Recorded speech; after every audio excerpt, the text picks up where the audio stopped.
E aí, pessoal, tudo bem? Espero que sim.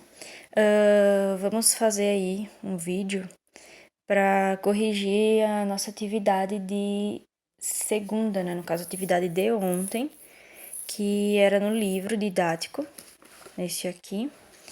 E vocês deveriam, no caso, ler essa crônica aqui, né? A primeira do capítulo, Reféns das Máquinas, e depois realizar os exercícios de análise e interpretação textual, tá?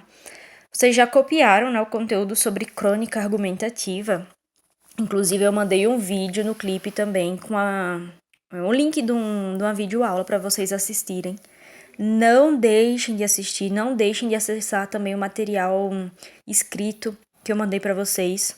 Alguns textos lá, alguns links, que são muito importantes, serão fundamentais para vocês compreenderem melhor esse gênero textual, tá? Porque a crônica argumentativa, ela é um pouquinho diferente da crônica normal que a gente já está acostumado a estudar, a ler, certo?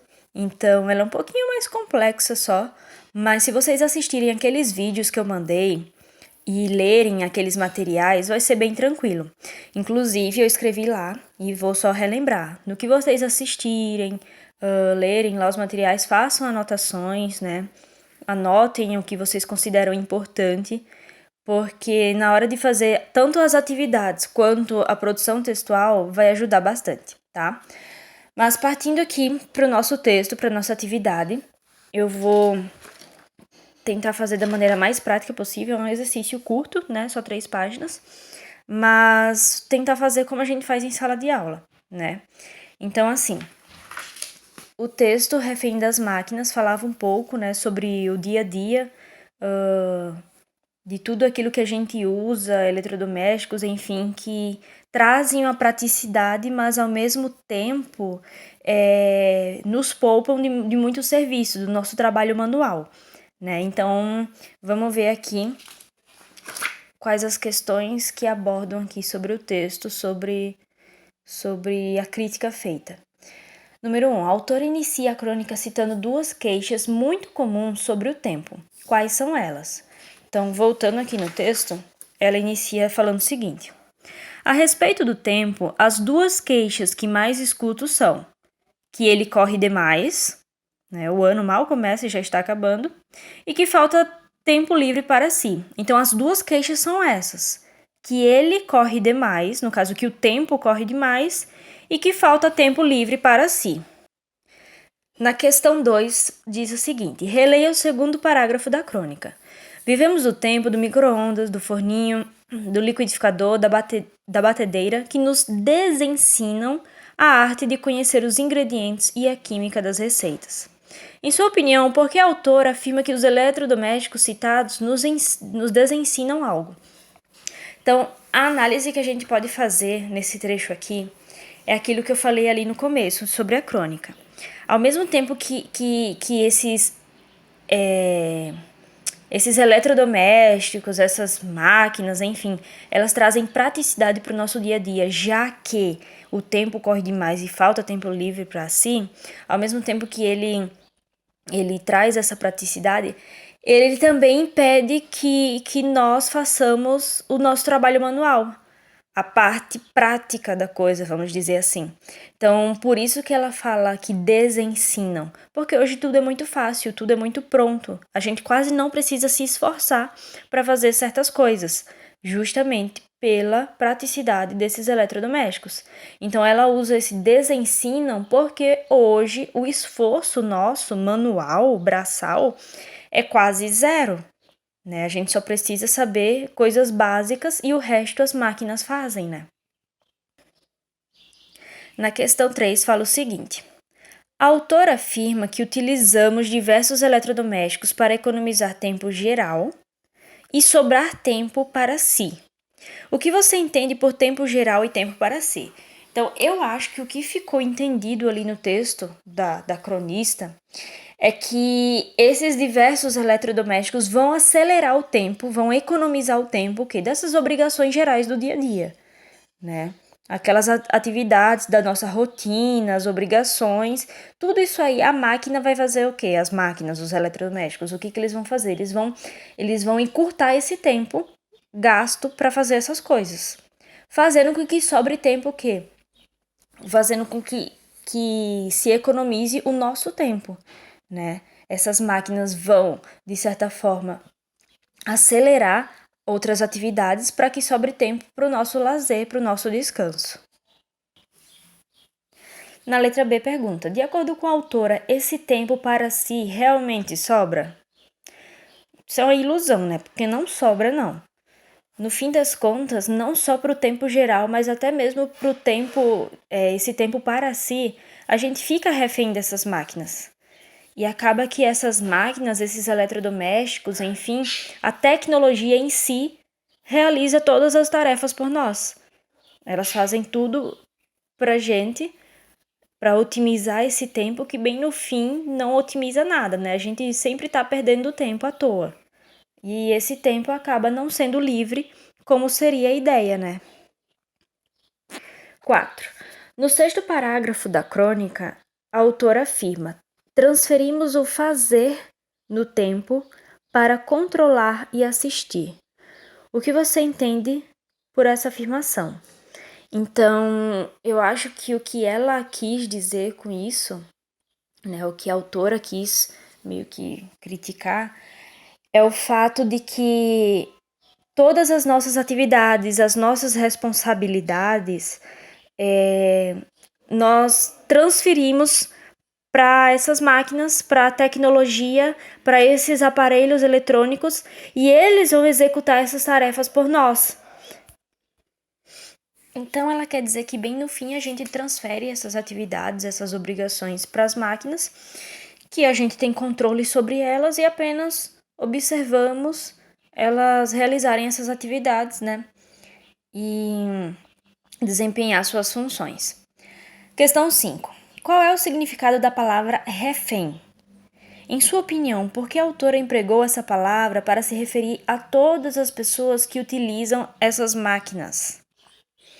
Então, vocês, acho que todos sabem o que é refém, né? Quando a pessoa tá sob domínio de algo ou de alguém. Então, a gente fala que tá refém disso, tá? Não é só o refém, a parte criminosa, mas é quando você tá preso a alguma coisa. Se submete a ela, tá sob o domínio dela. E ela utiliza essa palavra para dizer assim que nós estamos totalmente dependentes, não só dos eletrodomésticos, né? Ela falou bastante sobre os eletrodomésticos, mas da tecnologia em si.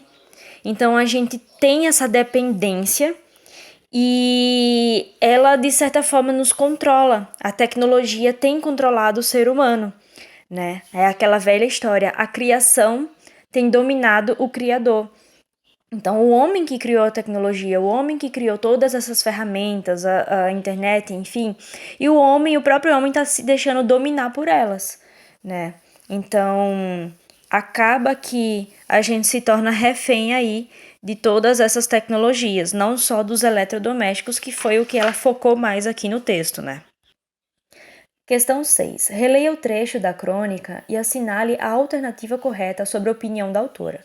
Ela diz o seguinte: é verdade que eu não faço força, mas liberdade, enquanto as máquinas trabalham pra gente, é uma quimera, uma ilusão.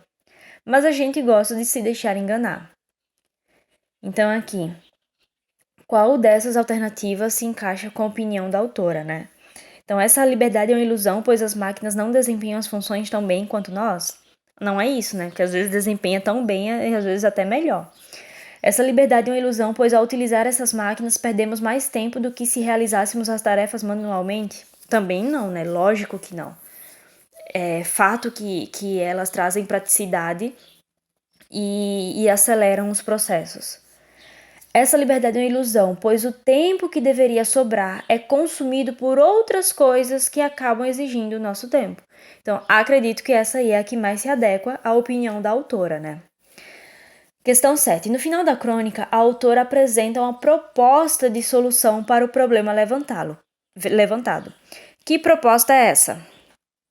Se a gente voltar no texto, ela diz o seguinte, ali no terceiro parágrafo da segunda página.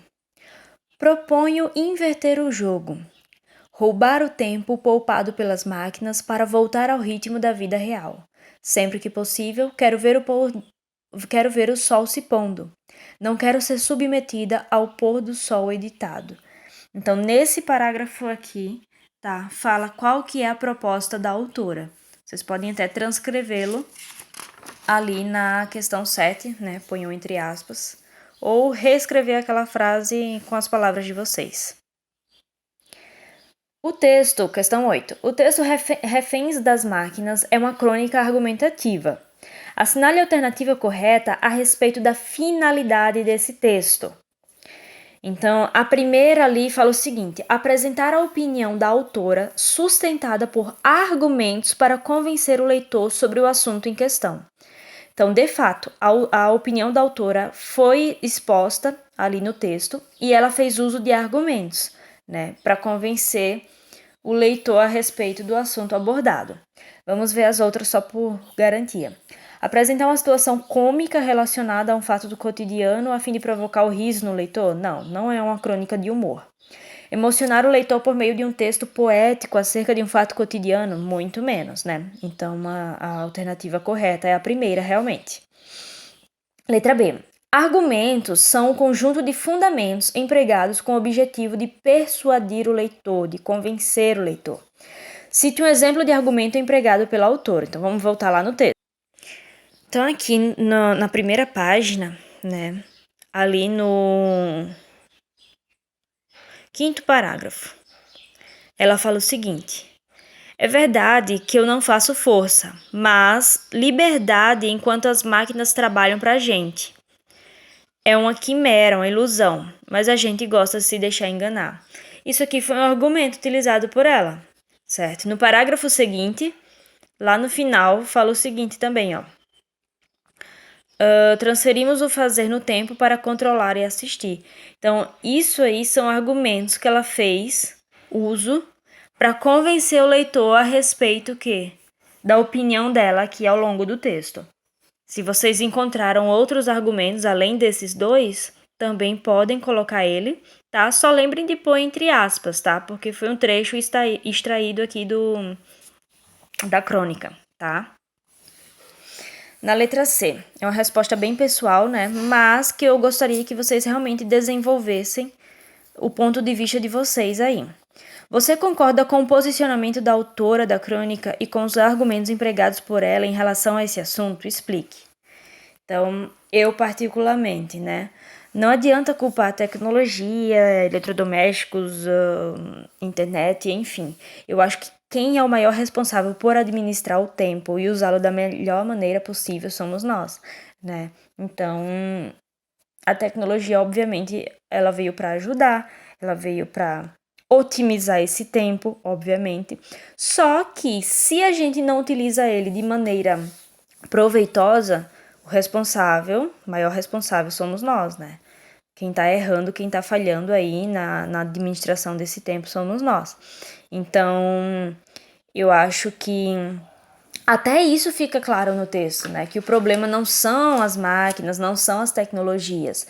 O problema é que a gente se torna refém delas, a gente acaba se prendendo a elas e deixamos de aproveitar bem o nosso tempo como deveria, né? Então, a culpa, na verdade, não tá nas máquinas, a culpa tá em quem? Na gente, né? Em nós, seres humanos, que nos deixamos prender pela tecnologia. Questão 9. Em determinado trecho da crônica, a autora conversa com o leitor. Letra A. Identifique e transcreva esse trecho. Vamos voltar aqui no texto, né? Vocês viram aqui? Deixa eu achar. Peraí. Aqui, ó. Nesse segundo parágrafo. E os anos vão andando mais depressa. Daí ele fala: não sei quanto a você, mas a minha vida está sendo editada, prensada por essas forças externas. Então ele usa aqui a palavra, ó, você, se referindo ao leitor da crônica, como se ela estivesse conversando com o leitor da crônica. Então, vocês transcrevam esse trechinho aqui, né? Não sei quanto a você, mas a minha vida está sendo editada, prensada por essas forças externas. Ponham entre aspas. Letra B. Como foi possível identificar esse trecho? Então, obviamente, foi pelo pronome você, né? Porque ela está se referindo, ela está se dirigindo ao leitor. Então, quando ela fala, não sei quanto a você, então fica evidente ali que ela está se referindo ao próprio leitor da crônica. Letra C. Que efeito essa conversa com o leitor confere ao texto? Então, é aquilo que a gente quase sempre põe nas respostas, né? Que é aproximar o leitor do texto que está sendo lido. Mas também ele quer envolver o leitor na crônica. Quer trazer ele para refletir junto sobre esse assunto. Então, indiretamente ou diretamente, ele vai fazer com que o leitor também discuta sobre o assunto que está sendo abordado, também reflita sobre esse problema, tá? Por quê? Porque o autor da crônica está chamando ele para fazer isso, está chamando ele para refletir, para pensar sobre o assunto. E por último, questão 10, preencha o quadro a seguir acerca do contexto de produção da crônica lida. Então, a autora, quem que é a autora da crônica? Né? Então, aqui, ó. Ali, ó, Ana Verônica Maltner, certo? É a autora da crônica que a gente leu. Veículo de publicação. Aqui, ó, foi publicado na Folha de São Paulo, certo? E público-alvo, no caso, são público em geral, né? Qualquer pessoa pode ler essa crônica, mas se vocês colocarem leitores do jornal Folha de São Paulo também, tá correto. Mas qualquer pessoa pode ter acesso a essa crônica. Então, é um público não só dos leitores do jornal Folha de São Paulo, mas o público-alvo é bem generalizado. Então é isso, pessoal. Essa é a correção, né, da nossa atividade. Espero que vocês tenham compreendido, que tenham esclarecido suas dúvidas, né? Façam aí a correção realmente como se vocês estivessem na escola, tá? Completem suas respostas. Vocês têm aí a possibilidade de pausar o vídeo, voltar, enfim, para fazer a correção de vocês, certo? Volto a falar sobre os vídeos que eu postei, os links, porque eles realmente são muito importantes e eu preciso que vocês assistam e que vocês realmente compreendam ali o que foi dito pelo professor naquela videoaula. Eu achei ela muito esclarecedora e acredito que vai ser o suficiente aí para vocês entenderem um pouquinho melhor sobre esse gênero textual, certo? Então, continuem aí nesse ritmo, fazendo as atividades, se esforçando, me enviando, que eu vou estar sempre postando aí um vídeo com a correção para vocês.